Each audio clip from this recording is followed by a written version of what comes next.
ហើយក៏ជាវីដេអូវីដេអូដែលខ្ញុំបើយើងប្រើប្រាស់ជាមួយនឹងសេវាកម្ម e-menu និង e-order ក៏ដូចជាឈប់ម៉ាស៊ីនគិតលុយក៏ដូចជាប្រព័ន្ធគ្រប់គ្រងអាជីវកម្មរបស់ក្រុមហ៊ុន TCD ដាក់ហាងមកគាត់ណាខ្ញុំប្រហែលតុកទៀតអរគុណច្រើនមែនតើបងដែលមកឃើញបងនៅពេលដែលបងជ្រើសរើសជាមួយនឹងក្រុមហ៊ុន TCD ក៏ដូចជាតឡើងជាមួយនឹងឈប់ម៉ាស៊ីនរបស់ក្រុមហ៊ុន TCD យកទៅដាក់នៅកន្លែងហាងឬក៏ភោជនីយដ្ឋានបងប្អូនអ្នកគ្នាគឺវាមានភាពទំនើបនិងងាយស្រួលបែបហ្នឹងណានិយាយទៅភ្ញៀវបងប្អូនអ្នកគ្នាអាចធ្វើការកម្មង់ដោយខ្លួនឯងផ្ទាល់ហ្មងនៅពេលដែលគាត់ទៅដល់តុគាត់គ្រាន់តែ scan ជាមួយនឹង QR គាត់អាចធ្វើការកម្មង់ម្ហូបដោយខ្លួនឯងអញ្ចឹងការកម្មង់របស់គាត់កាន់តែមានភាពងាយស្រួលនិងរហ័សជាងមុនតទៅពីភ្ញៀវបងប្អូនអ្នកគ្នាកម្មង់ហើយរាល់ទិន្នន័យនៃការកម្មង់របស់គាត់ទាំងអស់នឹងបោះទៅតាមផ្នែកនីមួយៗដូចជាគាត់មានកម្មង់ម្ហូបឬក៏ភេសជ្ជៈអីអញ្ចឹងគឺនឹងបោះទៅតាមផ្នែកម្ហូបឬភេសជ្ជៈអីអញ្ចឹងហើយនឹងបងអាចមើលទៅលើ status ថាតាមម្ហូបនឹងកំពុងតែធ្វើឬក៏ធ្វើឲ្យដើម្បីងាយស្រួលក្នុងការយកទៅ serve ភ្ញៀវតែម្ដងហើយលើពីនេះបងនៅពេលដែលបងប្រើប្រាស់ជាមួយនឹងប្រព័ន្ធគ្រប់គ្រងអាជីវកម្មរបស់ក្រុមហ៊ុន TCD គឺហាងឬក៏ភោជនីយដ្ឋានបងប្អូនអ្នកគ្នាគឺស្ថិតនៅក្នុងដៃបងប្អូនអ្នកគ្នាតែម្ដងទោះបីជាបងមានច្រើនសាខាឬក៏បងអត់នៅទីតាំងផ្ទាល់ឬក៏បងមានច្រើនអាជីវកម្ម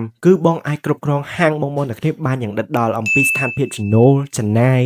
តុកតើតុកធនីញ៉ៃនេះតុកធនីអត់ភ្ញៀវចូលច្រើនអត់អំពីការស្តុកអវ៉ាន់សាច់គោភេសជ្ជៈឬក៏កាត់ទៅលើ material ផ្សេងៗអីហ្នឹងគឺច្បាស់មែនតើបងឲ្យរៀបរាប់អំពីភាពលម្អិតរបស់ប្រព័ន្ធគ្រប់គ្រងអាជីវកម្មរបស់ក្រុមហ៊ុន TCD គឺមានច្រើនមែនតើហើយបើសិនជាបងអ្នកគ្នាចង់សម្រួលទៅលើអាជីវកម្មបងអ្នកគ្នាឲ្យកាន់តែងាយស្រួលជាពិសេសគឺការគ្រប់គ្រងហាងឲ្យបានដិតដល់ជាងមុនណាបង